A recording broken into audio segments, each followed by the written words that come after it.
જીવન કૃપાળુ પરમેશ્વર પિતા, રાજાઓના રાજા, પ્રભુના પ્રભુ, ફરી એકવાર પ્રભુ ઈસુ ખ્રિસ્તના દુઃખ સહન સપ્તાહના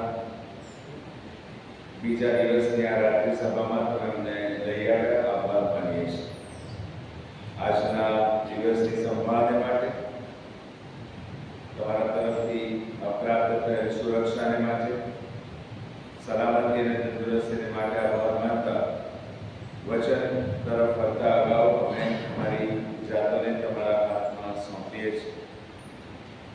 વચનમાં કેન્દ્રિત થવાને માટે પ્રભુ તમે અમારી સહાય તથા મદદ કરો. વચન સમજવાને માટે પવિત્ર આત્મા તમે અમારા સહાયક બનો. તમામ વિક્ષેપકારક બાબતોને લુક 10:19 માંથી 16:18 પરાક્રમથી અમે રદ બાતલ કરીએ છીએ. વચનને ધ્યાનથી સાંભળવા, અધીન થવા અને પાળવાને માટે અમારી સહાય તથા મદદ કરો. આભાર માનીએ છીએ તમે સતત અમારી સાથે વાત કરો છો, અમને દોરો છો, અમને ચલાવો છો. આ સૌને અમારી જાતોને તમારા હાથમાં સોંપતા અમારી આ પ્રાર્થના અમારા મધ્યસ્થ તારના પ્રભુ ઈસુ ખ્રિસ્તને લીધે તમે સાંભળી છે. આભાર માનીએ છીએ. આમેન. Hallelujah, hallelujah, hallelujah. પ્રભુ ઈસુ ખ્રિસ્તના નામમાં આપ સર્વને ફરી એકવાર પ્રેમી સલામ પાઠવું છું. પ્રભુ પર પ્રેમ કરતા, એના વચન પર પ્રેમ કરતા મંડળી તરીકે તમે મોટી સંખ્યામાં પ્રભુનું વચન સાંભળવા માટે ઉપસ્થિત થયા છો. આપ સર્વને ધન્યવાદ ઘટે છે. બાળક સાહેબ પાછો એક કમિટી વ્યવસ્થાને માટે પણ આપણે પ્રભુનો આભાર માનીએ છીએ કે જેમના સામૂહિક પ્રયત્નોને લીધે આ સભા શક્ય બને છે. સ્તુતિ, આરાધના આપણને લીડ કરી જાય છે અને મોકળાશ આપણને પ્રાપ્ત થાય છે કે આપણે પ્રભુનું વચન નિર્વિઘ્ને સાંભળી શકીએ. ગઈકાલે આપણે પ્રભુ ઈસુ ખ્રિસ્તના યરૂશાલેમ પ્રવેશના સંદર્ભમાં જોઈ ગયા. સવારે માર્કની સુવાર્તામાંથી ને સાંજે યોહાનની સુવાર્તામાંથી વચન આપણે જોયું. આજે બીજો દિવસ છે. યરૂશાલેમ પ્રવેશ કર્યા પછી પ્રભુ ઈસુ ખ્રિસ્ત એક મહત્વની પ્રક્રિયામાં સામેલ થાય છે. ગઈકાલે આખો જે અધ્યાયમાં વાંચવામાં આવ્યો, માર્કની સુવાર્તા 11મા અધ્યાયમાં જે છેલ્લી કલમ છે, 11મી કલમ, ત્યાં એવું લખેલું છે કે પ્રભુ ઈસુ ખ્રિસ્ત પછી મંદિરમાં આવ્યા. યરૂશાલેમ અલ્ટિમેટ ડેસ્ટિનેશન નહોતું, યરૂશાલેમ અંતિમ સ્થાન નહોતું, પણ યરૂશાલેમમાં આવેલું દેવનું મંદિર એ મહત્વનું સ્થાન હતું જેની પ્રભુ ઈસુ ખ્રિસ્ત મુલાકાત લે છે. પણ તમે વચન વાંચો તો થોડું અજુગતું લાગે. ઈસુ મંદિરમાં ગયા, આમ તેમ જોયું, સાંજ પડી હતી, પાછા બેથાનિયા ચાલ્યા ગયા. પણ એના ફળ સ્વરૂપે આજે જે ઘટના બની એ ઘટના બહુ મહત્વની છે. તમારી પાસે સબટાઇટલ વાળો બાઇબલ હશે તો જ્યાં કે પણ આ ઘટના ક્રમ લખવામાં આવેલો છે એની ઉપર ટાઇટલ મારવામાં આવેલું હશે, મંદિરનું શુદ્ધિકરણ. જે જુદા જુદા અધ્યાય વાંચવામાં આવ્યા આપણી સમક્ષ. યિર્મયાહ પ્રબોધકના પુસ્તકમાંથી, કરિન્થીમાંથી વાંચવામાં આવ્યું.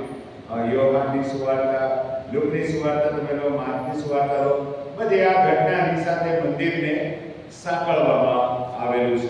અને આજનો મારો વિષય પણ મંદિરના સંદર્ભમાં રહેશે, જેના સંદર્ભમાં આપણે કેટલીક ચોક્કસ બાબતો સમજવા માંગીએ છીએ, જાણવા માંગીએ છીએ અને મંદિર મારા તમારા વ્યક્તિગત જીવનને કઈ રીતે લાગુ પડે છે એ દિશામાં આપણે છેલ્લે કન્ક્લુડ કરીશું.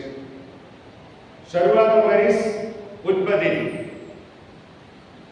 દેવે આદમ અને હવાને ઉત્પન્ન કર્યા અને એદનવાડીમાં એમને મૂકવામાં આવ્યા.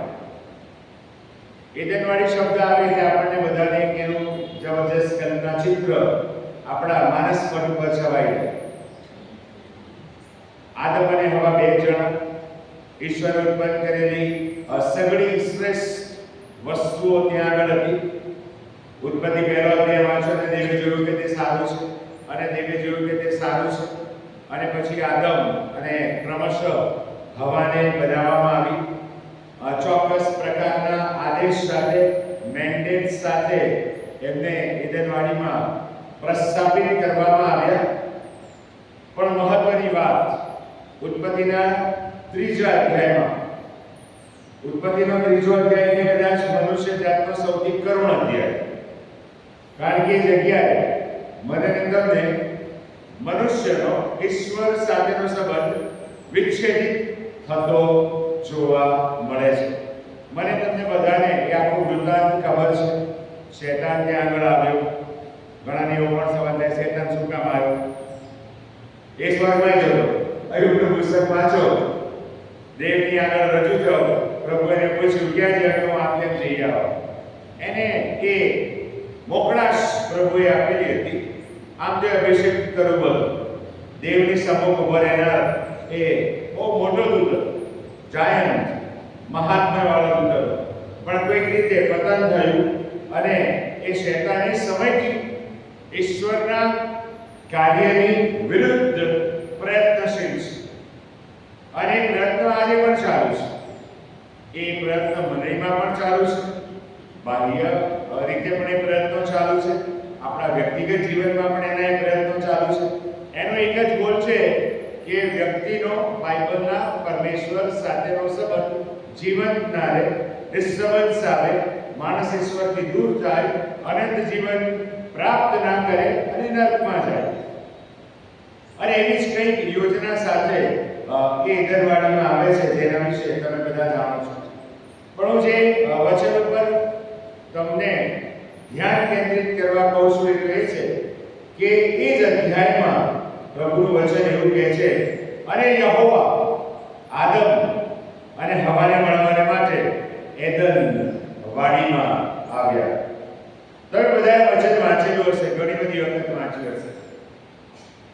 પણ એક અજાયબ જેવી વાત તમારી સાથે શેર કરું. યહોવા દેવ કેમ આપતા?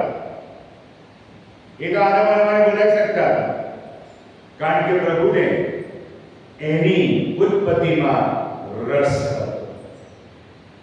God wanted fellowship with his creation.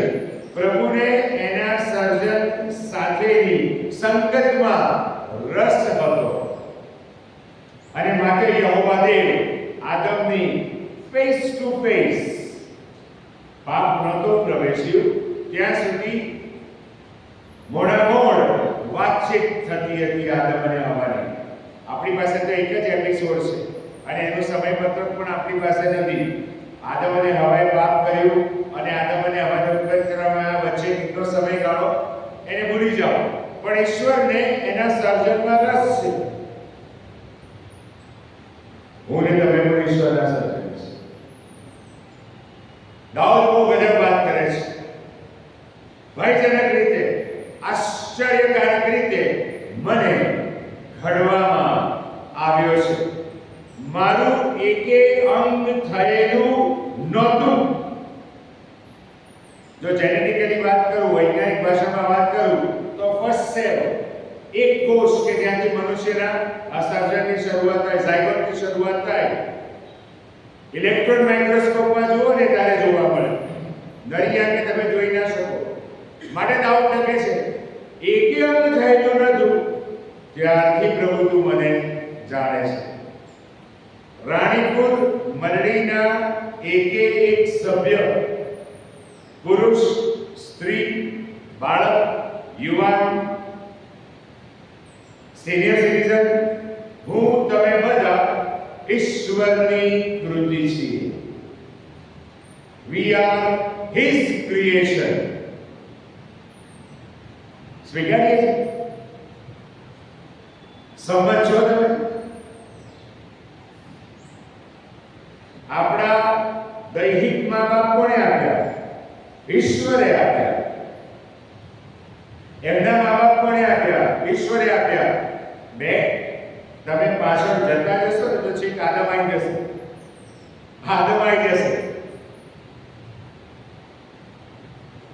સો મહત્વની વસ્તુ એ વાત તાજી કરી દઈએ અને હૃદયને મનમાં ખસાવી દઈએ કે હું ને તમે અહીંયા જે બેઠેલા લોકો છીએ, જે પ્રભુના નામથી ઓળખાય છે, અને તમે આખા વિશ્વની વાત કરો, કોસ્મોસની વાત કરો, બ્રહ્માંડની નહીં, કોસ્મોસ. પાઉલ સાત આકાશની વાત કરે છે, એ બધાની વાત કરો. એ બધાનું સર્જનહાર બાઇબલમાં પરમેશ્વર છે. હાલેલુયા. અને બધાના પરિક્ષેપમાં આપણે આપણી જાતને નિહાળીએ ને તો કોઈ વિસાત નહીં. પણ પ્રેઝ ધ લોર્ડ, પ્રભુ મને તમને પ્રેમ કરે છે. હાલેલુયા. આજે પણ પ્રેમ કરે છે, અત્યારે પણ પ્રેમ કરે છે. તમે અહીંયા બેઠા છો ને ત્યારે પણ દેવ તમને ચાહે છે. કારણ કે ને તમારા અમારા વ્યક્તિગત જીવનોમાં, કૌટુંબિક જીવનોમાં રસ છે. તમને ખબર છે આપણે બધા મુસાફર છીએ. આપણે મુસાફર છીએ. ખબર તમને કે આપણી પાસે ટિકિટ ક્યાં છે? એ ટિકિટ દેખાતી નથી, પણ પાઉલ બહુ સ્પષ્ટ કહે છે, હું તો પૃથ્વી પર મુસાફર છું. આ માનવરૂપી ઘર શું થવાનું છે? નષ્ટ થવાનું છે. We are traveler. પ્રભુએ મોકલ્યા છે એની ઈચ્છામાં, એની યોજનામાં, એના ઈરાદા સાથે, જેને સમજીને, પારખીને આ પૃથ્વી પરના જીવનમાં મારે ને તમારે દેવને મહિમા આપવાનો છે. વાણી દ્વારા, વિચાર દ્વારા, વર્તન દ્વારા, વલણ દ્વારા, વ્યવહાર દ્વારા. અને માથેની સુવાર્તામાં કહ્યું છે એ પ્રમાણે ગ્રેટ કમિશન, બીજાઓને જેઓ ઈસુને ઓળખતા નથી એમને ઈસુની પાસે લાવવાના છે. બિલી ગ્રેહામ સાહેબ બહુ ગજબ વાત કરે છે. બાઇબલમાં 4 સુવાર્તા છે. 5મી સુવાર્તા હું અને તમે છે. 5મી સુવાર્તા હું અને તમે છે. જીવન બોલે છે, નથી બોલતું.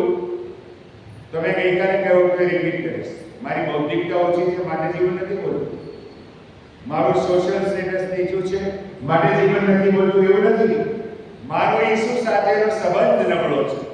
મારા ઈશ્વર સાથેના જીવન સંબંધમાં મારી પીછેહટ થાય છે માટે જીવન બોલતું બંધ થઈ જાય છે.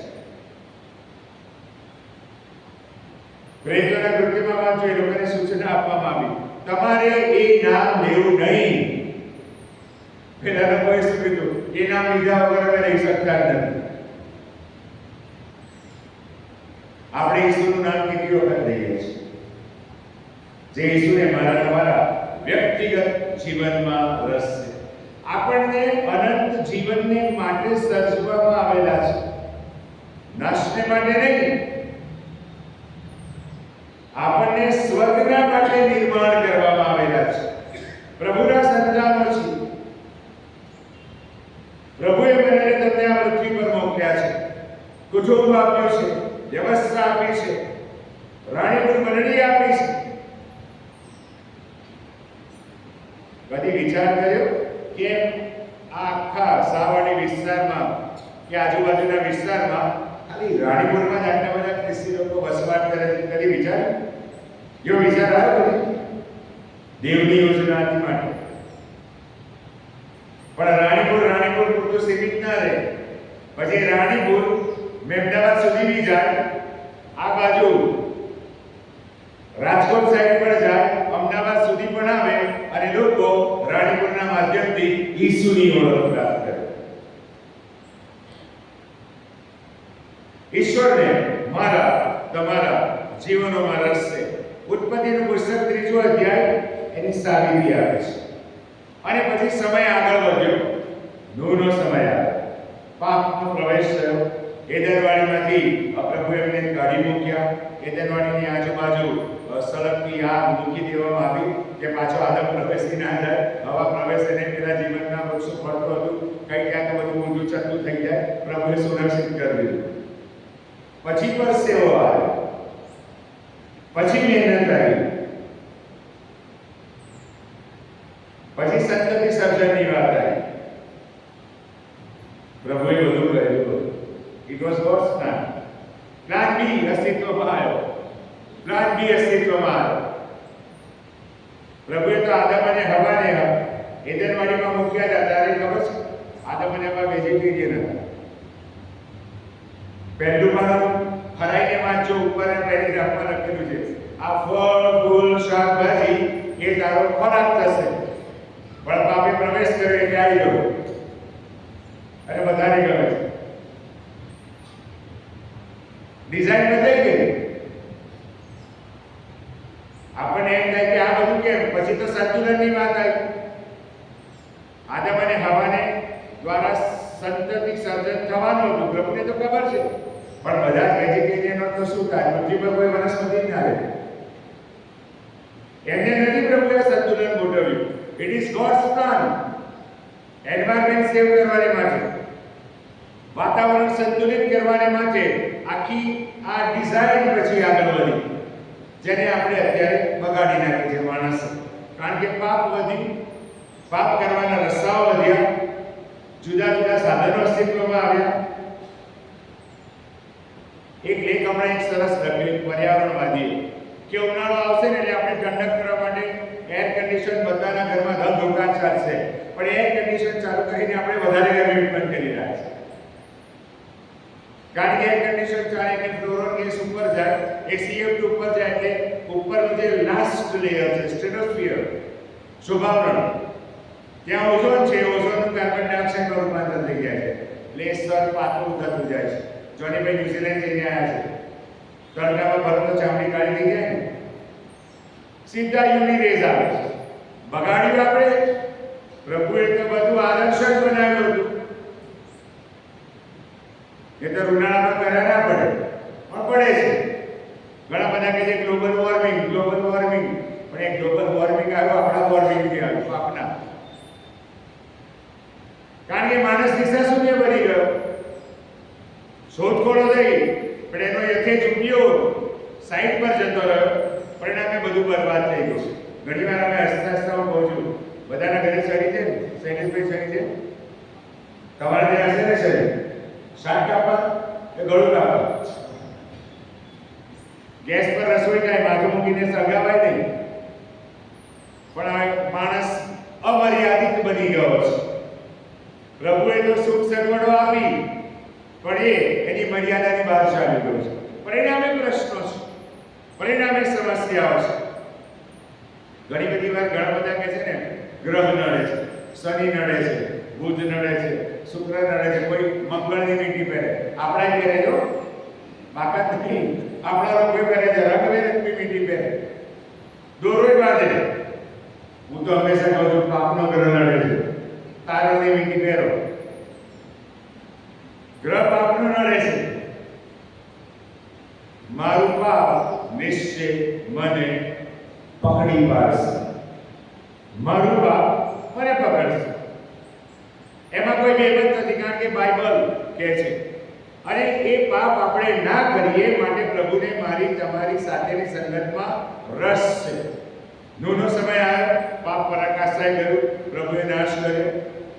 નૂહના સંતાન થયા, છેલ્લે ઇબ્રાહિમ આવ્યો, વચનના દેશની વાત થઈ. આકાશના તારા જેટલા તારા સંતાન, સમુદ્ર કાંઠાની રીતિ જેટલા તારા સંતાન થશે. 75 વર્ષે પ્રભુએ ઇબ્રાહિમ સાથે વાત કરી. ઉત્પત્તિના પુસ્તકમાં વાંચો, ઇબ્રાહિમને એક સંતાન હતું, 75 વર્ષ થઈ ગયેલા. એની સ્ત્રીને અસુ આવ્યું. કઈ રીતે શક્ય? 25 વર્ષ પછી પ્રોમિસ પૂરું થયું, ઈસાકનો જન્મ થયો. ઈસાકના નામનો દેવી મને હસાવી છે. પછી યાકૂબ અને એસાવ, અને યાકૂબમાંથી 12 કુળ, ઇસ્રાએલ પ્રજા. અને પછી પ્રભુએ પ્રજા સાથે વ્યવહાર કરવાની શરૂઆત કરી. જીવંત ઈશ્વરની સાક્ષી એ સમયના અને આવનાર સમયના વિશ્વને આપવાની જવાબદારી ઇઝરાયેલી પ્રજાને સોંપવામાં આવી. ઘટનાક્રમ આગળ ચાલ્યો, લોકો છકી ગયા, પાપમાં પડી ગયા, ગુલામગીરી આવી, મિસ્રમાં ગયા. મિસ્રમાં યુસુફ પણ ગયો, અને વળતા જાળવામાં મૂસાને દર્શન, મૂસાને પ્રભુએ ઊભો કર્યો, અને પછી કનાન તરફની મુસાફરીની શરૂઆત કરી. તમે ભૌગોલિક રીતે વિચારો ને તો ઇજિપ્તથી જવું હોય ને કનાન તો બહુ સમયગાળો ના લાગે, પણ પ્રભુએ એમને અરણ્યમાં ફેરવ્યા, ગોળ ગોળ ફેરવ્યા. મૂસા જ્યારે સમુદાય લઈને નીકળ્યો ને ત્યારે 17 લાખ કરતા વધારે લોકો હતા. 17 લાખ વધારે લોકોના સમુદાયને લઈને નીકળ્યો. એ બધાને જમવાની વ્યવસ્થા, એ બધાને રહેવાની વ્યવસ્થા, એ બધાના ખોરાકની વ્યવસ્થા. મૂસા ઇન્ટેલિજન્ટ, જ્ઞાની હતો. એની પાસે બધું જ જ્ઞાન હતું. એની પાસે નિસર્ગની પણ વિદ્યા હતી અને એની પાસે દેવનું પણ અપ્રતિમ જ્ઞાન હતું. પણ એમ છતાં એનો સર્વ આધાર બાઇબલનો ઈશ્વર હતો. એ યહોવા પર આધાર રાખે છે. વાત આગળ વધી અને પછી મહત્વની વાત આવે છે. અને દેવને જવું મારા લોકોની મધ્ય રહો. અરણ્યમાં ફરતા હતા અને ત્યારે પ્રભુએ મૂસાને પર્વત પર બોલાવ્યો, સિનાઈ પર્વત. અને ત્યાં આગળ પ્રભુએ સૌ પ્રથમ વખત મુલાકાત મંડપની ડિઝાઇન આપી. મુલાકાત મંડપ એ યરુશલેમનું જે મંદિર છે, સ્વર્ગીય મંદિર, એની રેપ્લિકા છે, એની પ્રતિકૃતિ છે. તમે એને એડનવાડી સાથે પણ સરખાઈ શકો, કારણ કે ઈશ્વરને મળવાની જગ્યા હતી. લોકોએ નતું કહ્યું, ઇઝરાયલી લોકોએ, કે અમને યહોવા અમારી મધ્ય જોઈએ. દેવે સામે ચાલીને મૂસા સમક્ષ આ વિચાર પ્રગટ કર્યો, કારણ કે પ્રભુને મારા તમારા લોકોના જીવનમાં ઊંડો રસ છે. અને ડિઝાઇન મૂસાને આપવામાં આવી. મૂસા નીચે આવ્યો. મુલાકાત મંડપ એક મોટો જાયન્ટિક વિષય છે. અભ્યાસ કરજો, તમને ઈસુ દેખાશે, તમને યરુશલેમનું મંદિર દેખાશે. એવી અદ્ભુત જગ્યા એ મુલાકાત મંડપને ઇઝરાયલી લોકો જ્યાં રહેતા હતા ત્યાં વચ્ચે રાખવામાં આવ્યો. મુલાકાત મંડપ 3 ભાગમાં વિભાજિત હતો. બહારની પ્રસાદ, પવિત્ર સ્થાન અને પરમ પવિત્ર સ્થાન, કે જેમાં વર્ષમાં યાજક એક જ વાર જતો અને આ સમય પાપાર થાળ પણ ચડાવવાને માટે. અને તમે ઝખારિયાના સંદર્ભમાં વાંચો તો ઝખારિયાને પણ અંદર મોકલવામાં આવેલો હતો. ઈસુના જન્મ સમયની વાત. યોહાન બાપ્તિસ્મને ચૂપ થઈ ગયો, કારણ કે દૂતે એને દર્શન દીધું હતું. જ્યારે યાજકને અંદર મોકલવામાં આવે ત્યારે એની કમરે દોરડું બાંધવામાં આવે. એના જબ્બાની જે નીચેની રીમ હોય, કોર હોય, એની પર ઝીણી ઝીણી ગુગળીઓ બાંધી દેવામાં આવે. એને યાજક ફરતો હોય, હલનચલન કરતો હોય, અવાજ આવે તો લોકોને ખબર પડે કે જીવંત છે. અને જો કદાચ કંઈક થઈ ગયું હોય તો અંદર તો કોઈ જઈ શકતું નહોતું. માટે દોરડાથી ખેંચીને બહાર લઈ આવવા. પણ એ ઈશ્વરનો રસ હતો મનુષ્ય જાતમાં. સૌથી મહત્વની વાત મુલાકાત મંડપની એ હતી કે એની એક જ દરવાજો હતો. અને માટે શું કહે છે? બારણું ભૂજ. મુલાકાત મંડપને 10-15 દરવાજા નહોતા. એક જ દરવાજેથી તમારે પ્રવેશવું પડે. અને પછી જે વિધિઓ પ્રભુએ કરાવ્યા હતા એ માણસ પવિત્ર સ્થાન સુધી પહોંચે, યાજક સાથે ડાયલોગ થાય, યહૂદી પ્રજા, વિદેશીઓ નહીં, ત્યાં સુધીમાં તો એનું તન મન ધન બધું શુદ્ધ થઈ જાય. પ્રભુએ એવી વ્યવસ્થા ગોઠવી હતી, માસ્ટર માઇન્ડ વ્યવસ્થા. પણ પછી શૈતાન પણ એટલો જ કાર્યરત હતો. મુલાકાત મંડપની મહત્તા લોકોમાં ધીમે ધીમે ઘટતી ગઈ. પરમ પવિત્ર સ્થાનમાં કરારપોશ હતો. મૂસાની કળી ફૂટેલી લાકડી ત્યાં રાખવામાં આવેલી હતી. આકાશમાંથી જે માનના પડેલું હતું એ માનના ભરેલું પાત્ર ત્યાં અંદર રાખવામાં આવેલું હતું. અને પછી કનાન દેશમાં ગયા પછી આ બધી ડિઝાઇન રફે દફે થઈ ગઈ. પછી આગળ દાઉદનો સમય, કરારપોશીમાં દાઉદના દેવ માટે આશા ઉત્પન્ન થઈ. હું મહેલમાં રહું અને દેવનો કરારપોશ ખુલ્લા મંડપમાં રહે, બરોબર નથી. અને પહેલીવાર પૃથ્વી પર કોઈ મનુષ્યને વિચાર આવ્યો કે હું દેવને સારું મંદિર બાંધું. પણ બાઇબલના પરમેશ્વર વિશે બાઇબલ શું કહે છે? આકાશોમાં તને સમાવી ન શકાય એવો તો ઈશ્વર છે. આકાશ જેનું રાજ્યાસન અને પૃથ્વી જેનું પાયાસન છે. Just imagine. આ વાંચી તો જઈએ છે, પણ તમે વિચારો લેખક શું કહી રહ્યો છે? આકાશ રાજ્યાસન અને પૃથ્વી પાયાસન. મીન્સ બધું જ ઈશ્વરના અધિકાર હેઠળ સર્વોપરી. પણ વિનંતી કરવામાં આવે છે કે પ્રભુ મંદિર બનાવવામાં આવે. દાઉદે બધું મટીરિયલ એકઠું કર્યું, પણ દાઉદે પાપ કર્યું, ખોટ કરી, વ્યભિચાર કર્યો. પ્રભુએ ચોકડી મારી દીધી. ભલે પ્રેરિતોના કૃત્યમાં લખેલું છે કે મારો મનગમતો માણસ, મારો સેવક દાઉદ, કે જે મારા મનોરથો પરિપૂર્ણ કરશે, એ દાઉદની પ્રભુએ બાદબાકી કરી. કારણ એક જ હતું, પાપ. એક જ કારણ હતું, પાપ. અને દાઉદને કહેવામાં આવ્યું, તું નહીં, નાથાન પ્રબોધક ગયો, તું નહીં, પણ તારી કુખમાંથી જે નીકળશે એ મંદિરમાં છે. અને પછી સુલેમાન, બાઇબલ કે છે પ્રમાણે મંદિર બાંધે છે, પેરેલલ એનો મહેલ પણ બાંધે છે. કાળકાના પુસ્તકમાં સુલેમાનનું જે મંદિર બનતું હતું, એ મંદિર બાંધવાની પ્રક્રિયા તમે વાંચજો. બાઇબલ એવું કહે છે, ઇતિહાસ એવું કહે છે, હાલમાં જે પુરાતત્વ ખાતાએ સંશોધન કર્યું સુલેમાનના મંદિરના સમયમાં, એ એવું કહે છે કે જે સુલેમાનનું મંદિર બન્યું ને, એમાં ઈંટો નથી વપરાઈ. એના પથ્થરો કટ થઈને આવતા હતા નદીની પેલે બાજુ, હોડીમાં પથ્થરો લાવવામાં આવતા હતા. તમે કલ્પના કરો, પથ્થર કાપનારો જુદો, પથ્થર મૂકનારો જુદો, છતાં બાઇબલ બહુ ગજબ વર્ણન કરે છે. મંદિર બનતું હતું, પણ ત્યાં હથોડી, કાકડાનો અવાજ સાંભળવા મળતો નહોતો. દેવનું કામ. દેવનો પવિત્ર આત્મા અમારા તમારા જીવનમાં કામ કરે છે ને, ત્યારે આ રીતે સાઉન્ડલેસ વ્યક્તિના જીવનને પ્રભુ એક સેકન્ડમાં પરિવર્તિત કરી નાખે છે. મંદિર બન્યું. તમે કાળકાનું પુસ્તક વાંચો, સુલેમાને ગજબ અર્પણ ચડાવ્યું, અને કે જે આકાશમાંથી શું ઉતર્યો? અગ્નિ ઉતર્યો. મંદિર દેવના ગૌરવથી ભરાઈ ગયું. અને બાઇબલ ગજબ લખે છે, અને યાજકો સેવા કરવાની માટે ઊભા રહી શકે નહીં, એવું જબરજસ્ત ગૌરવથી મંદિર ભરાઈ ગયું. અને ત્યાં પ્રભુએ સુલેમાનની સાથે કરાર કર્યો. જુદું જુદું દુકાળ પડે તો પ્રભુ આમ, દુશ્મન આવે તો પ્રભુ આમ.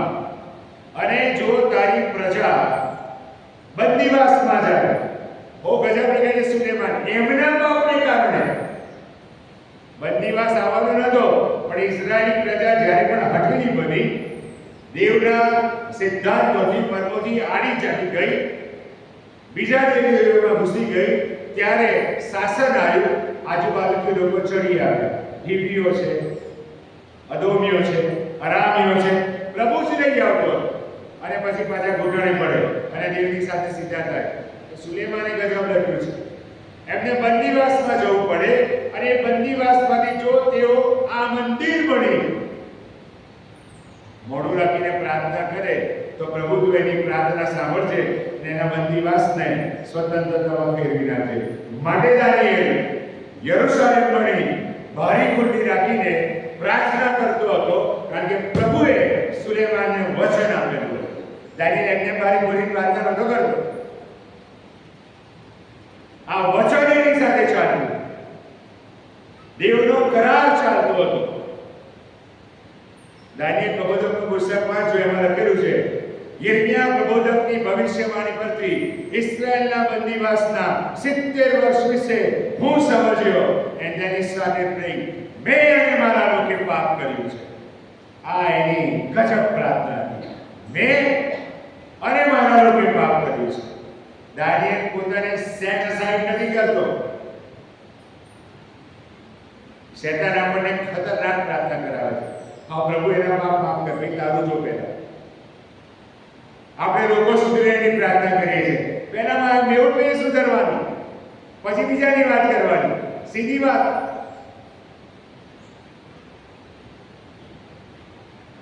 આપણે એક સર્ટિફિકેટની ચોપડી લઈને ફરતા હોઈએ છીએ, ફલાણો આવો ફાડીને આપી દીધું, ફલાણી તેવી ફાડીને આપી દીધું, પેલો આવો પેલો તેવો, આ જ ચાલ્યા કરે છે.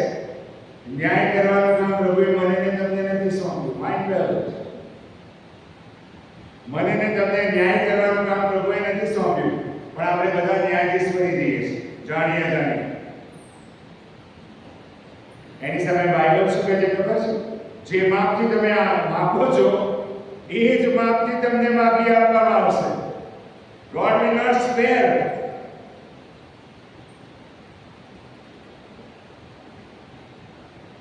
અને એ મંદિર આગળ વધ્યું, લોકો આવવા લાગ્યા.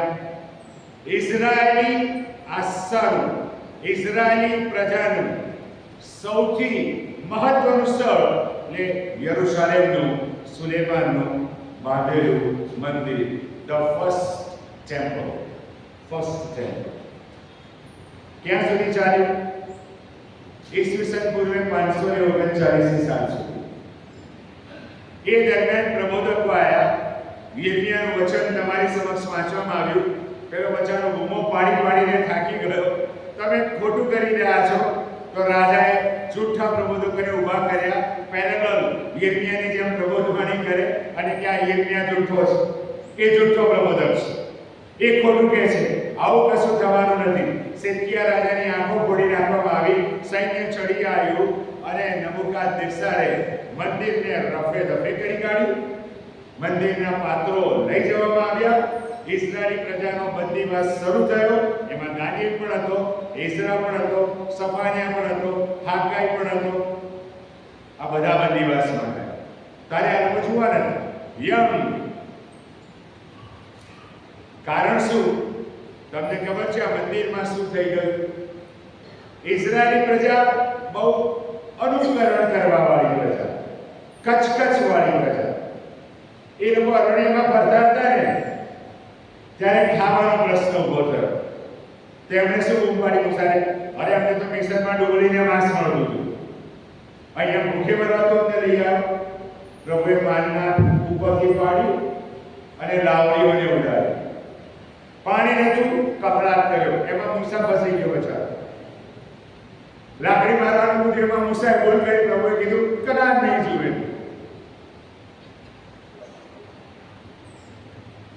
આ પ્રજાએ એમની આસપાસ વસતી પ્રજા સાથે સંબંધો બાંધવાની શરૂઆત કરી. જે લોકો બઆલની પૂજા કરતા, બાળની પૂજા કરતા, ફળદ્રુપતાના દેવ, માંદગી દૂર કરનારા દેવો, એવા લોકો સાથેની એમની સંગત વધતી ગઈ. મંદિર હતું છતાં પણ, અને ધીમે ધીમે એ કુરિવાજો મંદિરની અંદર દાખલ થયા. ક્લાઇમેક્સ સમજો. છેલ્લે એમની આસપાસ જે પ્રજાઓ વસતી હતી એ લોકો એમના કુમળા બાળકોનું જીવતું પણ એમના દેવદેવીઓને ચડાવતા. એ લોકો પણ આ ઇઝરાયલના દેવના મંદિરમાં આવીને એ અર્પણો ચડાવવાની શરૂઆત કરી. ઇઝરાયલી પ્રજા જાણી અજાણી પ્રક્રિયાનો ભાગ બનવા લાગી. અને સૌથી મોટું પરવર્ઝન, સૌથી મોટી ભ્રષ્ટતા, એ લોકોની વ્યભિચારની દેવીની પૂજા પણ યરુશલેમના મંદિરમાં થવા માંડી. That was climax. અને માટે યિર્મયા પ્રબોધક પાસે પ્રભુએ વચન લખ્યું કે લોકો ના માને. અને પરિણામે શું થયું? મંદિર તોડી નાખવામાં આવ્યું. ઇઝરાયલી પ્રજા બંદીવાસમાં ચાલી ગઈ. પણ પ્રભુ તો દયાળુ છે, અગે કૃપાળુ છે.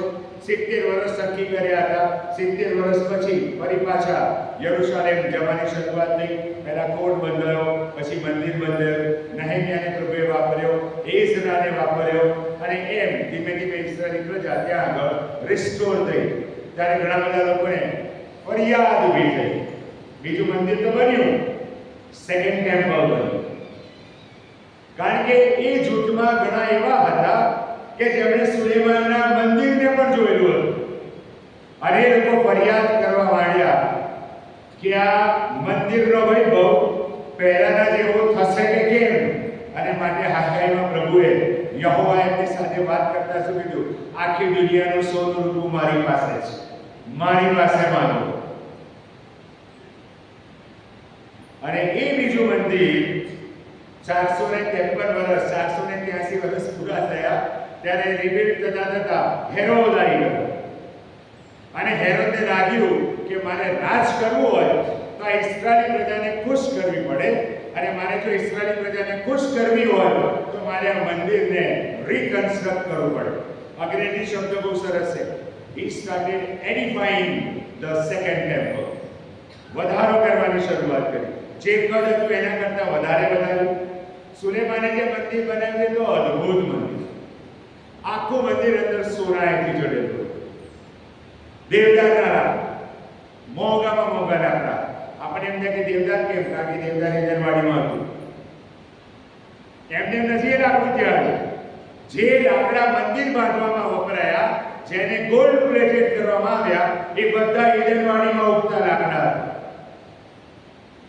અને માટે એની વચ્ચે સામ્ય હતું, કારણ કે દેવ કે આદમ અને હવાની મુલાકાત લેતા મંદિરમાં દેવ ઇઝરાયલી પ્રજાને મળતા. એ બીજા મંદિરને હેરોદે વિસ્તૃત કર્યું, શણગાર્યું, અદ્ભુત બનાવ્યું. એને પણ સોનેથી મળ્યું. ટાઇટસ સરદાર 70ની સાલમાં આવ્યો, એ મંદિરનો ધ્વંસ થઈ ગયો. અત્યારે માત્ર બાયઝેન્ટાઇન સ્ટોન, એ પથ્થરનો પ્રકાર છે, એની દીવાલ તમને ત્યાં આગળ જોવા મળે છે, જેને ખોદીને ઇઝરાયેલી પ્રજા રડે છે અને કહે છે કે પ્રભુ અમારા પાપે, અમારા પાપે, અમારા પાપે. કે પાપ કરી માટે મંદિર કરો. પ્રભુજી દૂર ગયા, ઈસુનો નકાર કર્યો, ત્યારે એ લોકો દૂર ગયા. એમને નતા ગયા. જ્યારે પિલાતે પૂછ્યું કે હું કોને છોડું, ત્યારે તો બારાબાસની વાત કરી. અને ત્યારે ઇઝરાયેલી પ્રજા જાણી ખબર પડી નહીં એમને, પણ બોલી ગયા, એનું રક્ત અમારા માથે અને અમારા સંતાનોના માથે. અને શાસનની શરૂઆત થઈ. કુમળા બાળકોને રોમન સૈનિકોએ આ ઉંચકીને પછાડીને મારી નાખ્યા. પ્રજા નાસીપાસ થઈ ગઈ, તિતર-બિતર થઈ ગઈ. 2000 વર્ષ પ્રભુએ પૃથ્વીના મટ ઉપર એમને વિખેરી નાખ્યા. કારણ એમને નતું થયું બધું. હવે ત્યાં મંદિર નથી, પણ ત્રીજું મંદિર બનવાનું છે. બાઇબલ કહે છે ત્રીજું મંદિર બનશે. ઇઝરાયલ દેશ આઝાદ થયો. આઝાદ થતાની સાથે, આઝાદ તો થઈ ગયો, આપણા દેશ આઝાદ થયા એની આજુબાજુ છે. યરુશલેમ એમની પાસે નહોતું.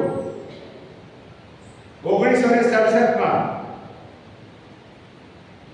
યરુશલેમ એમની પાસે આવ્યું. વોર થઈ, જીતી લીધું. તમે વર્ણન વાંચો ને સાહેબ, રૂવાણા ખડા થઈ જાય. જે એમનો જનરલ હતો એણે યરુશલેમમાં પ્રવેશ કર્યો. એ રેતીમાં સૂઈ ગયો. ધ્રુસકે રડ્યો.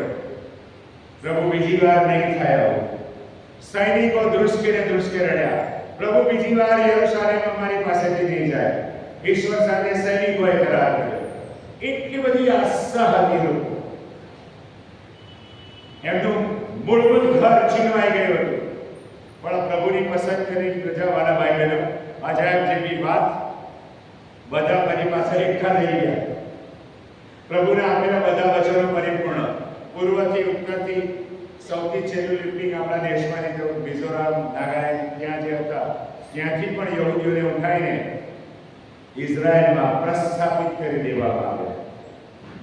અને યશાનું વચન આજે પણ એટલું જ અસરકારક પ્રજા માટે કામ કરી રહ્યું છે. તારી વિરુદ્ધ વાપરવા સારું ઘડેલું કોઈ પણ હથિયાર સાર્થક થશે નહીં.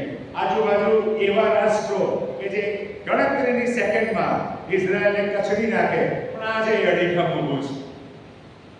એક મિસાઇલ આમથી આવે તો 100 મિસાઇલ એમને તરફથી જાય.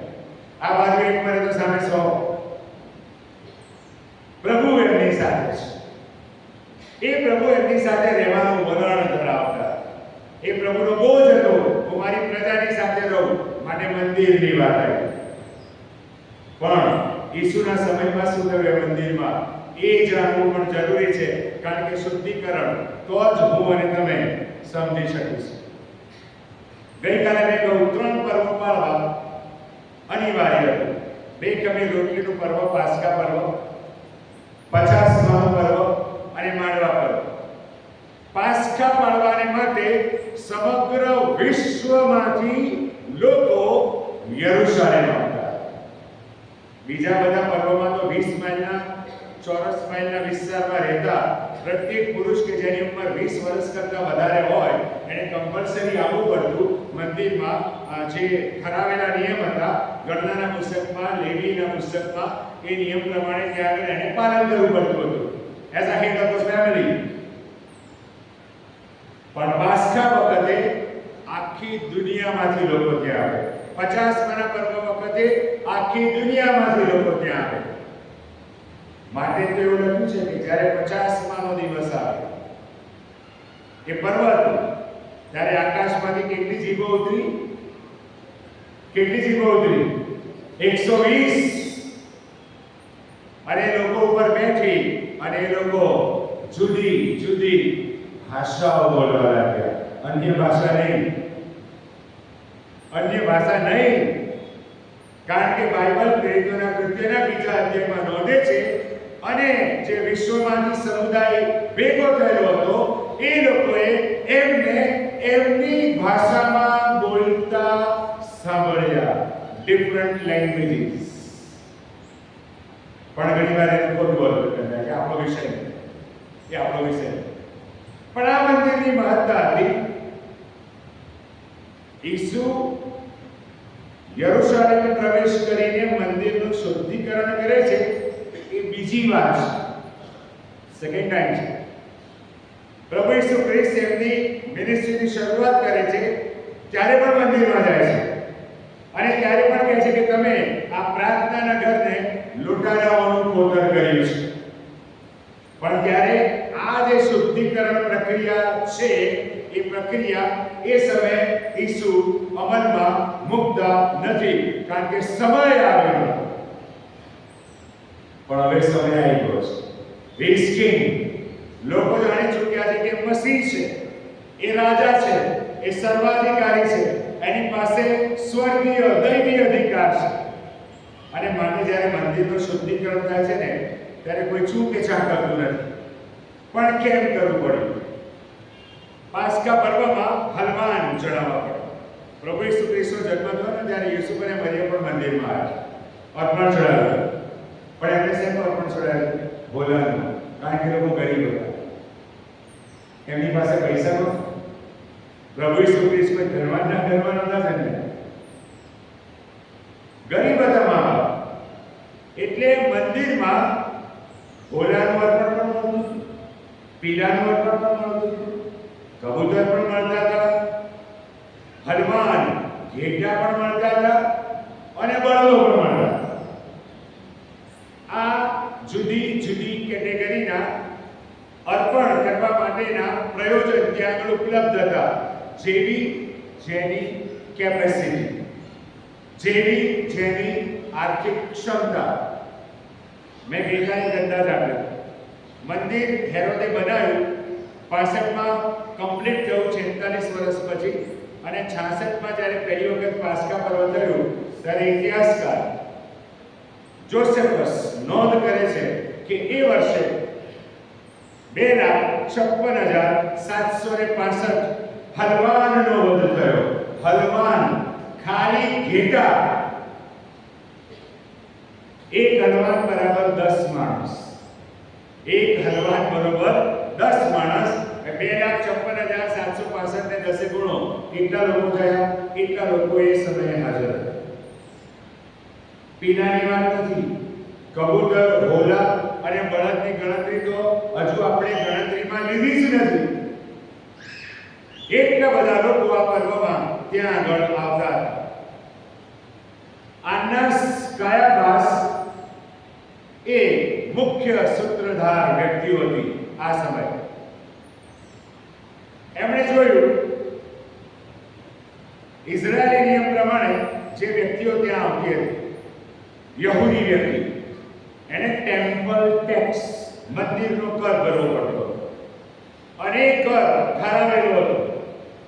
હાફ શેકેલ, અડધો શેકેલ એ દરેક જુવાન વ્યક્તિ આપવો પડે. ગરીબ હોય એનો બી અડધો શેકેલ, માલેતુજાર હોય એનો પણ અડધો શેકેલ આપવો પડે. એ સમયની કરન્સીમાં ગોલ્ડ નહોતું, સોનું નહોતું. આ તો આખા વિશ્વમાંથી લોકો આવતા હતા.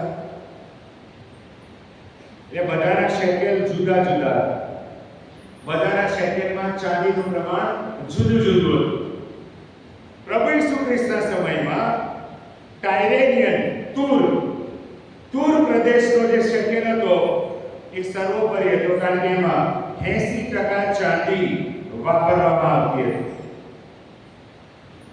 શાસ્ત્રી અને ફરોશીઓ તો માત્ર નિયમના પાલનાર હતા. જો ઈસુને ખરા અર્થમાં જાણતા હોત તો જે ઘટનાક્રમ બનતો હતો ઈસુની મિનિસ્ટ્રી દરમિયાન એ કદી ના બન્યો હોત. એમણે ઈસુને સ્વીકારી લીધા હોત અને કદાચ જે બાઇબલ અત્યારે હું તમે વાંચે છે એના કરતાં કોઈ જુદી જ ઘટનાઓ હોત. પણ એવું ના થયું.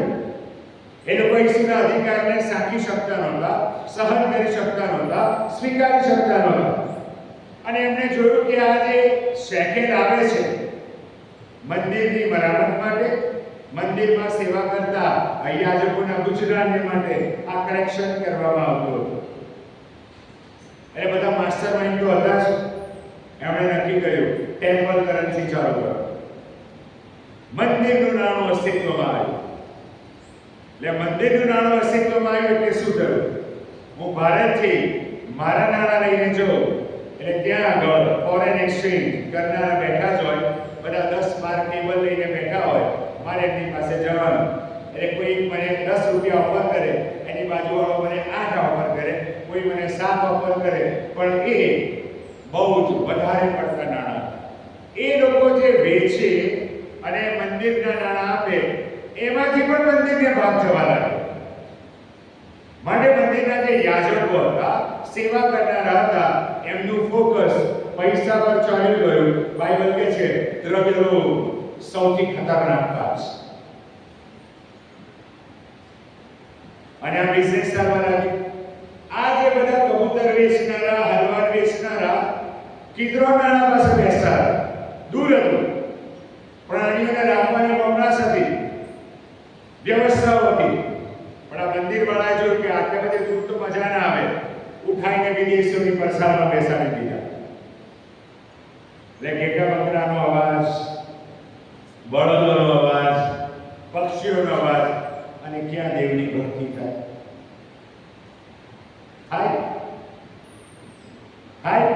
શક્ય જ નહોતું. કારણ કે પેલા બરાડા પાડે, પૈસા વેચનારા એની રીતે બૂમાબૂમ કરે. બહારથી આવેલા લોકો હોય, હવે કોઈ 100 માઇલ એની રીતે 100 માઇલની મુસાફરી કરીને આવ્યો હોય, હવે હલવાનને પાછું યાજક પાસે લઈ જવું પડે. એને સર્ટિફાઈ કરે તો જ પરખવાના ચોથા દિવસે એને પાસ્કા તરીકે અર્પણ કરવામાં આવે. અને જો યાજક ના પાડી દે તો પાછા જવાનું, ખરીદવાનું. માટે આનો કંઈક બહુ સરસ વ્યવસાય ઉભો કરી દો. લીધા વગર જ આવો. માટે માલાકી લખે છે તમને જે કામનું નથી એવું તમે દેવને અર્પણ કરો છો. લૂલા, લંગડા, બેરા, આંધળા પ્રાણીઓના અર્પણની શરૂઆત થઈ. અને માટે માલાકી કમ્પ્લેન કરે છે. માલાકી એમને ફરિયાદ નથી કરતો, એને આ બધું જોયું હતું. અને માટે માલાકીએ તો લખી દીધું, પણ ઈસુના સમયમાં પણ આ બિઝનેસ ધંધોકાર ચાલવા લાગ્યો. મની માસ્ટર્ડ ધેમ. નાણાં સર્વોપરી બની ગયા. અને જ્યારે નાણાં સર્વોપરી બને ને એટલે માણસની આંખો આંધળી થઈ જાય. ઈશ્વર સાથેનો જીવન સંબંધ તમારો કટ ઓફ થઈ જાય. તમને ચારે બાજુ ઉઠતા બેસતા જાગતા સ્વપ્નમાં પૈસા દેખાવા લાગે. પછી મિશન કોટરીમાંથી ટેનામેન્ટમાં આવ્યા હોય પછી રો હાઉસ દેખાય. રો હાઉસ દેખાય તો આજકાલ તો પછી એરબી આવે છે. દુબઈમાં બી એપાર્ટમેન્ટ ખરીદો આપણે 2 લાખનો જ હપ્તો છે, ખરીદી શકાશે. શૈતાન આંધળા કરી નાખે છે. મારા તમારા હૃદય મનોને મારી તમારી સમજ ઉપર ઈશ્વર સાથેના સંબંધમાં એ વિક્ષેપ નાખે છે. અને આવું મંદિરમાં બનતું હતું. ઈસુએ જોયું, એક વોર્નિંગ તો આપી ચૂક્યા હતા, પણ પછી બીજી વાર ઈસુ મંદિરમાં ગયા. તમે ઘણી બધી વખત અમુક જાહેરાતો ટીવી પર જોતા હશો. એમાં સરકારે અમુક નોર્મ્સ ઠરાવેલા છે. એમાં એવું નીચે લખવામાં આવે છે કે આ જાહેરાત પાછળ કોઈ પ્રાણીનો કે કોઈ પક્ષીનો ઉપયોગ કરવામાં આવેલો નથી, એને મારવામાં આવેલું નથી. ઈસુએ બાજે ઝૂંટા પાડ્યા. ઈસુએ નાણાવટીઓને બહાર લખી દીધા. બાઇબલમાં કોઈ જગ્યાએ એવું નથી લખ્યું કે ઈસુએ કબૂતર ભરેલું પાંજરું બહાર ફેંકી દીધું કે ઘેટાઓને મારી મારીને બહાર કાઢ્યા. ના, એ તો પ્રભુનું સર્જન હતું. એ બધા તો સેફલી બહાર ગયા, પણ પેલાને જવું પડ્યું. અને માટે એ લોકોને કાઢ્યા પછી ઈસુ વધસ્તંભે ચડાયા ત્યાં સુધી દરરોજ મંદિરમાં જવા લાગ્યા કે આ ઘટનાનું ફરી પાછું પુનરાવર્તન ના થાય. અને પછી તો વધસ્તંભે ચડાય તેની વાત. આ ઘટનાએ શાસ્ત્રીને ફરોશીઓને એટલા બધા ઉશ્કેરી દીધા કે છે ને યહૂદા હાથમાં આવી ગયો. યહૂદાને 30 કયા સિક્કા આપ્યા હતા? ચાંદીના સિક્કા આપવામાં આવ્યા હતા. આ બધું સંકળાયેલું છે. આખી આ યોજના સંકળાયેલી છે. ઈસુનો દૈવી પુણ્ય પ્રકોપ એમને નહોતો. મંદિર એ યહૂદી આસ્થાનું પ્રચંડ સ્થળ, અને એને આ મુઠ્ઠીભર ધાર્મિક આગેવાનોએ એ સ્થળને નિમ્ન બનાવ્યું. લોકો આવતા હતા, આવવું પડતું. પણ જે સિનેરીઓ ત્યાં જોતા હતા, ધીમે ધીમે એવું થઈ ગયું કે મંદિરનું મહત્વ વધી ગયું, રિવાજોનું મહત્વ વધી ગયું, અર્પણોનું મહત્વ વધી ગયું. પણ એ બધાનો જે દેવ હતો એ દેવને લોકો ભૂલી ગયા. આપણી હાલતમાં એવી જ 100% એવું છે. હું ઘણી વાર રસ્તા કહું છું, સંદેશો ચાલતો તો ઊંઘ આવી છું. કોઈ ઊંઘતું છે મને નથી ખબર હોય. પ્રભુનું વચન મોકલાતું હોય તો ઊંઘ આવી જોઈએ, ના આવી જોઈએ. પણ ઘણા તો આખા અઠવાડિયાની ઊંઘ દિવસમાં પૂરી કરી કાઢે. દાનપણાને પેલો ઉઠાડે, એ દાનપણા આવ્યું, પેલો ઝપકીને જાગે, ખિસ્સામાં તૈયાર હતો નાખી દે. હું ને તમે દેવળમાં કેવા ડિસિપ્લિન સાથે બેસીએ છીએ તે વિચારો. અત્યારે તો મોબાઈલ આવી ગયા. અમારા ચર્ચમાં થયું છે એ કહું છું, હું એની વાત નહીં કરું. ચાલુ દેવળે ટેક્સ્ટિંગ ચાલે, મેસેજ મોકલાય એકબીજાને, પછી આમ જોઈએ આમ જોઈએ આમ જોઈએ. મંદિરની મહત્તા જ ચાલી રહી છે. આપણે બધા બહુ હોશિયાર છે. જો દેવળ છો એટલે ઘણા ત્યાં દરવાજે ઊભા હોય ને, આમ કરીને કાઢે, કોબળો કરે અને પછી દેવળમાં. અને બારે ઈસુ છે. ઈસુ તો બારે છે. આપણે ઈસુની આ 4 દિવાલમાં ફિટ કરી દીધા છે.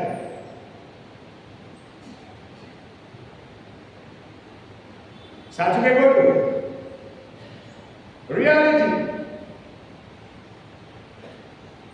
જ્યાં તમે એવી વસ્તુ ફેંકો છો કે જે પ્રભુને પસંદ નથી, પ્રભુ તો ક્યાંય છે, સર્વત્ર, સર્વજ્ઞ, સર્વશક્તિમાન. આપણે સ્વાભાવિક બોલીએ છે દેવળમાં આવું ના થાય, તો પ્રભુ ક્યાં કહે છે કે બારે આવું થાય? દેવળમાં એકદમ ઘૂઘરા બનીને બેસી જઈએ તો બહાર બેફામ બધું કોણે અધિકાર આપ્યો? કોણે છૂટ આપી? દાઉદ બહુ વિલંબ રાખે છે. આકાશો દેવનું ગૌરવ પ્રસિદ્ધ કરે છે. અને આગળ શું? એના આસના કામ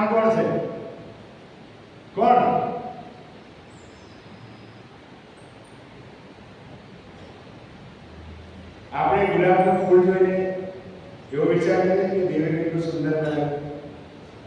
હમણાં આપણે બહાર નીકળીએ ને ગરમી ભયંકર લાગશે, પછી આપણે ઉપર જોઈશું કે શું કહીશું?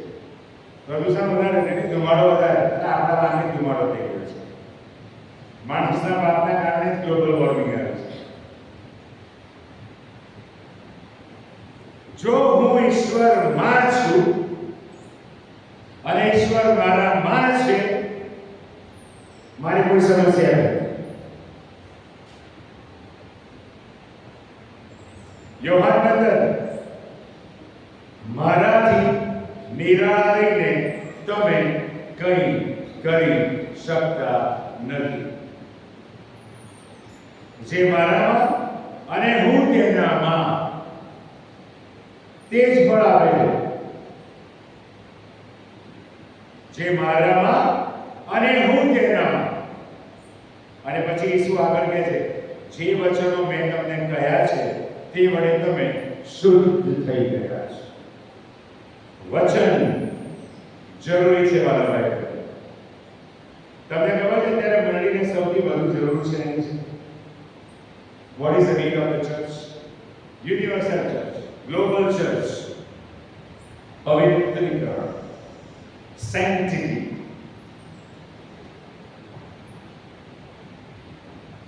પવિત્રતાની જરૂર છે. શૈતાને યહૂદી ધાર્મિક અધિકારીઓને એવા ગજબ રીતે વાપર્યા કે એ લોકોના મગજમાં ઠસાવવામાં સફળ ગયા. તમારા પાપને કારણે તમે પરમ પવિત્ર સ્થાનમાં જઈ શકતા નથી અને માટે અર્પણ ચડાવવું અનિવાર્ય છે. બાઇબલ તો બહુ સ્પષ્ટ કહે છે કે ઈસુ પાપીઓને તારવાને માટે આવ્યો છે. એક જ ઈશ્વર જે મારો અને તમારો ઈશ્વર છે, એ પાપને ધિક્કારે છે, પાપીને પ્રેમ કરે છે. પાપીને પ્રેમ કરે છે. પણ આ ઉલટું થઈ ગયું છે. કોઈક રીતે જુદી દિશામાં વાણ ચાલી ગયું છે. અને માટે આપણે પણ એક મર્યાદા આપણી આસપાસ એક વર્તુળ બનાવીને ઈશ્વર સાથેના સંબંધમાં આગળ ચાલી રહ્યા છે. આપણા બનાવેલા નિયમો, આપણા બનાવેલા નિયમો અને નિયમોના માળખામાં આપણે બાઇબલના ઈશ્વરને ફિટ કરવાનો પ્રયત્ન કરીએ છીએ. કદી શક્ય નથી બરાબર, કદી શક્ય નથી. આજે આખું વિશ્વ બે પાપથી પીડિત છે. ક્લાઇમેક્સ, વ્યભિચાર અને વ્યસન પરાકાશ થાય છે. પ્રભુ ઈસુ ખ્રિસ્તે વ્યભિચારના પાપને રીડિફાઇન કરી, ફરી વ્યાખ્યાયિત કરી.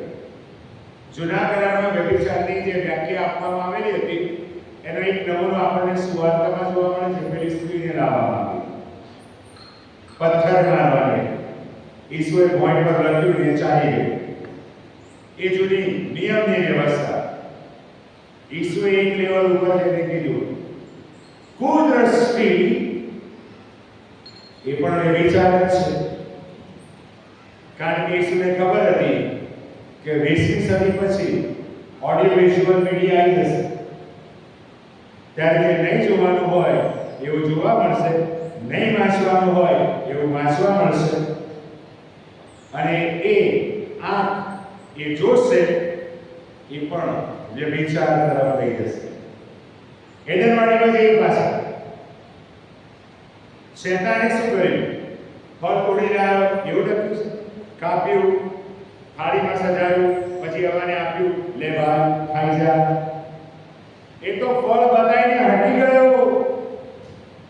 પછી બાઇબલ લખે છે, અને હવાએ તે ફળ જોયું, ખાવા યોગ્ય અને સુંદર. જોયું. શૈતાન હોશિયાર છે. પાપમાં બહુ હોશિયારીથી નાખે છે. રાતોરાત કોઈ વ્યક્તિ એકદમ પ્રચંડ વ્યસની નથી બની જતો. નાની શરૂઆત થાય. ખાસ કરીને જુવાન મિત્રો બહાર જાય એટલે અમુક મિત્રો એવા વ્યસન વાળા એટલે ખાવું પડે યાર.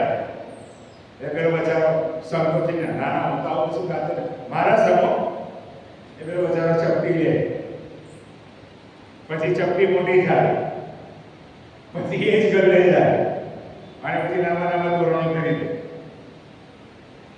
હું ઘણી વાર કહું છું ગલ્લો ઘેર આવે છે,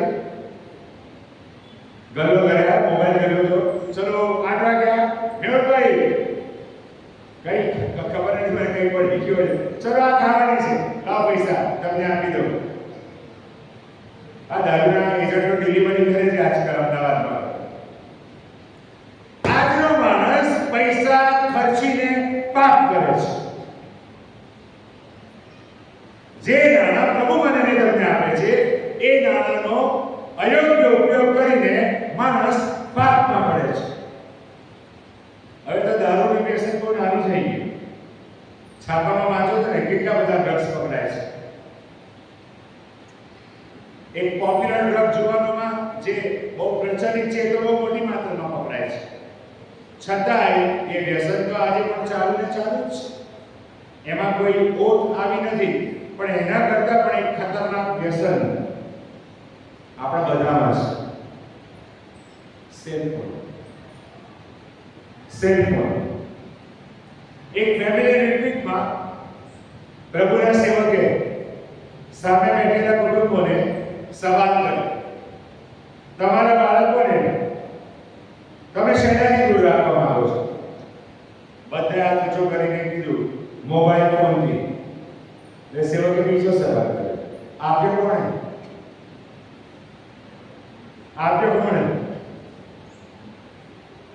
આપણે બેસ હોઈએ એટલે કાર્ટૂન કાઢીને બતાવી દીધું, લે બેસ, એ આપણા 3 કલાક નીકળી જાય, પણ પછી પેલું કાર્ટૂન જેવું થઈ જાય. પછી આપણે તમારો બોલન ઊંચા કરી દીધો, મારા બાળકને તો જોરદાર આવડે છે મોબાઈલ ઓપરેશન. પછી આપણું ઓપરેશન એક કરો, પોસ આંસુ રડવાનું. શૈતાન હોશિયાર છે, બહુ જ હોશિયાર છે. અને હવે તો AI આવી ગયું, ધીમે ધીમે વર્ચ્યુઅલિટી આવી જશે. સામે આખી વ્યક્તિને જ ઊભી કરી દેશે તમારી સામે.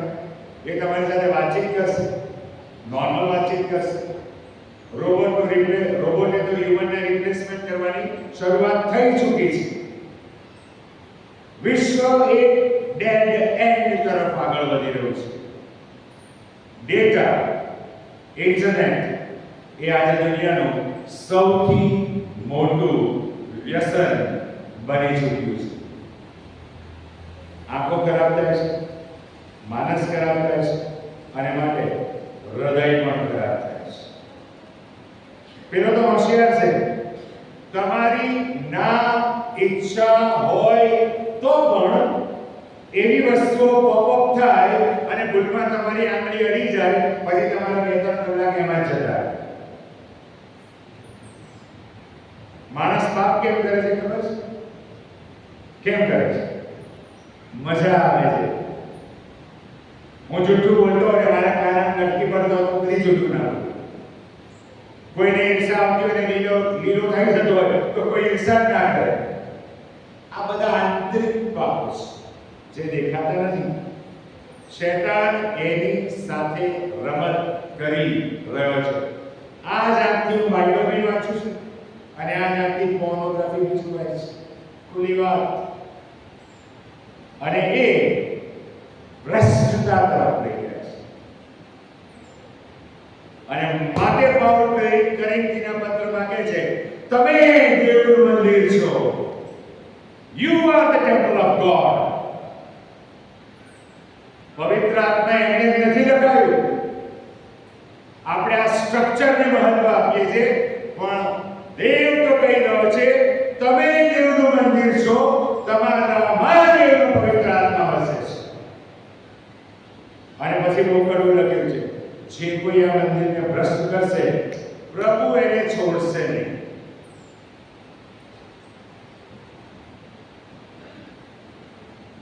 નહીં છોડે. માનસિક વ્યભિચાર, આત્મિક વ્યભિચાર, ઇન્ટરનેટનું વ્યસન. લોકોના 6 8 10 કલાક આમ જ જતા છે. ફરાયા જ કરે. તમે બારીકાઈથી અભ્યાસ કરજો. સવારમાં બધા પ્રભુના વચનો ચાલતા જે મોબાઈલ છે એને કદી વાંચ્યું જ નહીં, બધું જ ફોરવર્ડ. એ તમને મળે ને એને પૂછ્યું કે સવારે આ વચન મોકલ્યું ક્યાં આવ્યું, અને હાથમાં બાઇબલ પકડાઈ દો, શોધીને લાગી જશે, કારણ કે તો ફોરવર્ડ હશે.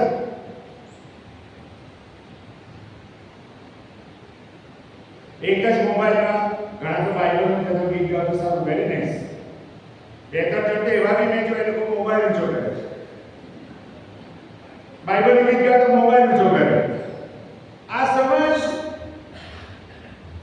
અરે મારા મોબાઈલમાં બાઇબલ છે, અરે એ નહીં, આ લઈને આવવું પડે, મોબાઈલમાં નહીં. શેતાને ભેળસેળ કરી કાઢી છે બધી મારા બાઇબલમાં.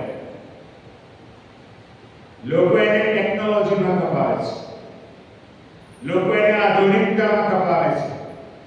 માટે ગરીબીના પત્રમાં પાઉલ કહે છે, જગતના જ્ઞાનીઓને શરમાવવાને સારું મેં મૂર્ખોને પસંદ કર્યા છે. ઈસુ માટે મૂર્ખ બનવું સારું, ઈસુ માટે નિર્બળ બનવું સારું. અને માટે પાઉલ કહે છે, મારી નિર્બળતામાં એનું સામર્થ્ય પ્રગટ થાય છે. પણ હું બાઈ ચડાઈને કરું ને તો હું શેતાનને કરું. જ્યાં મને તમે નબળા છે ત્યાં પ્રભુ મારીને તમારી સાથે છે, અને પ્રભુ મારા તમારા જીવન દ્વારા કામ કરે છે.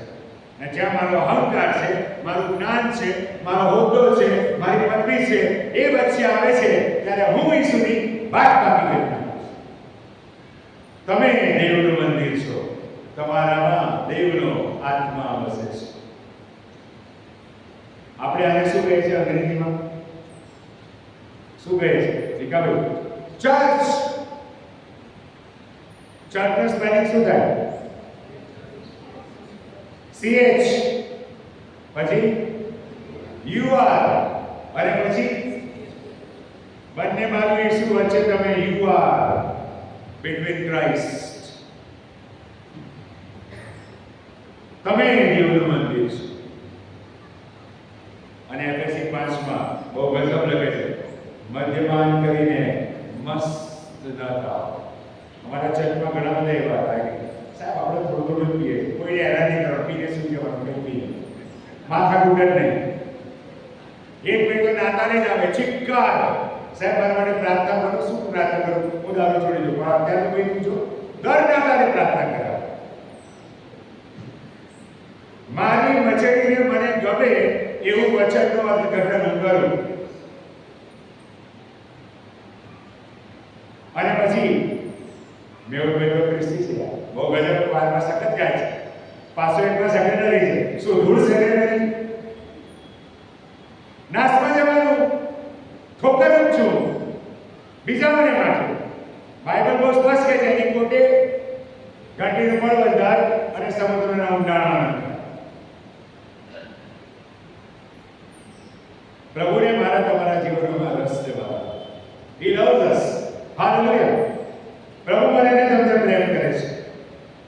રેપ્ચર થાય, રેપ્ચર. માનો કે પ્રભુ ગગનમાં ઉતરે તો મારી તો હૃદયની ઈચ્છા કે આખું દેવળ ખાલી થઈ જાય. હાલેલુયા. પણ ક્યારે ખાલી થશે? જ્યારે આપણે ઈસુ સાથે ના એ જીવન સંબંધમાં હોઈશું, જ્યારે આ મંદિર દેવના પવિત્ર આત્માનો નિવાસ થાય.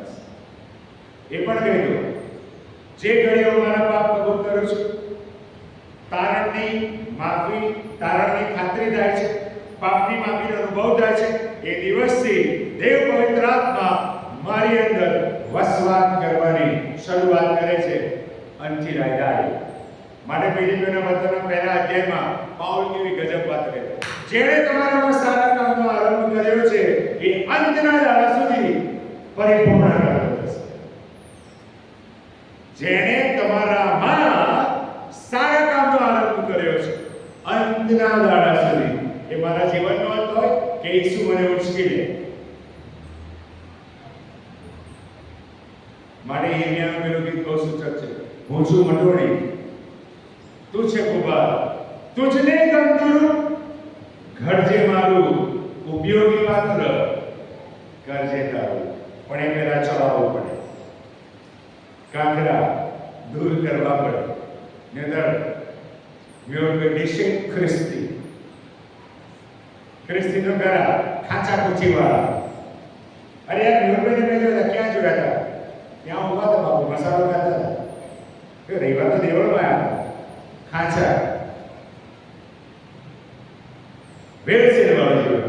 અને એની તો મને તો ખબર જ ના પડે પાછી, કારણ કે તેમના પવિત્ર આત્માનું માર્ગદર્શન છે જ નહીં. પ્રેરક બુદ્ધિ જુદી દિશામાં લઈ જાય છે. તારા માર્ગો યહોવાને સોંપ અને તેના પર ભરોસો રાખ, અને તે તને ફળીભૂત કરશે. તારા સર્વ માર્ગોમાં તેની આણ સ્વીકાર. Sovereign God. સવારે ઉઠો, રાત્રે બિછાનામાં સૂઈ જાઓ, ત્યાં સુધી સર્વાધિકાર પ્રભુને આપો. અને પ્રભુ જુઓ શું નથી કરી શકતો. આપણે બધા હેવનલી સિટીઝન છે, આપણે સ્વર્ગના નાગરિકો છે. કેટલા આબુ ફરવા ગયા છે? કાશ્મીર, ઘણા બધા તો ઇઝરાયલથી ગયા છે, નહીં? અમેરિકા ગયા છે. કોઈ ત્યાં ઘર પાડ્યું? પાછા નાની બોલે જાય ને. આપણને પૃથ્વી બહુ વાલી લાગી ગઈ છે. આપણું ઘર તો સ્વર્ગ છે, ત્યાં જવાનું છે. ઠાઠથી રહો, ઈસુના છો, ઠાઠથી રહો. શૈતાન શું કરી શકે મને ને તમને? યહોવા શું કહે છે? જે તને અટકે છે એ મારી આંખની કીડીને અટકે છે. પ્રભુ બહુ અભય વચનો આપે છે, પણ એ વચનો સાથે જીવવા માટે એ જીવન એ લેવલે જવું જરૂરી છે. એના માટે એક જ વાત છે, સીધી સામાન્ય વાત. પ્રભુ મુસ્કા પર તૈયાર કર. તો ભારતી મેં ઓન સ્પોટ આંધળો હતો, દેખતો થઈ ગયો. સીધી સરળ એક લીટીની પ્રાર્થના અને આખા જીવનનું રૂપાંતર. અજાર જેવી. પ્રભુ મને ને તમને વાલા બહેનો આશીર્વાદ આપો. આપણને શ્રાવણી માટે નિર્માણ નથી. We are children of blessing. આપણે આશીર્વાદના સંતાનો છે. રાણીપુર મંડળી એ આશીર્વાદનું માધ્યમ છે આજુબાજુના લોકોમાં. ગમે તેવી વિપત્તિ હોય, ગમે તેવી મુશ્કેલી હોય, પ્રભુ તમને ટકાવી રાખશે. પણ કન્ડિશન્સ અંડરલાઈન. હું તેનામાં અને તે મારામાં, દેવનો આત્મા મારામાં રહે. પ્રભુ આપણને કૃપા આપે. બાળક સાહેબને વિનંતી કે તેઓ આપણને છેલ્લી પ્રાર્થના ગૌરવની આપશે.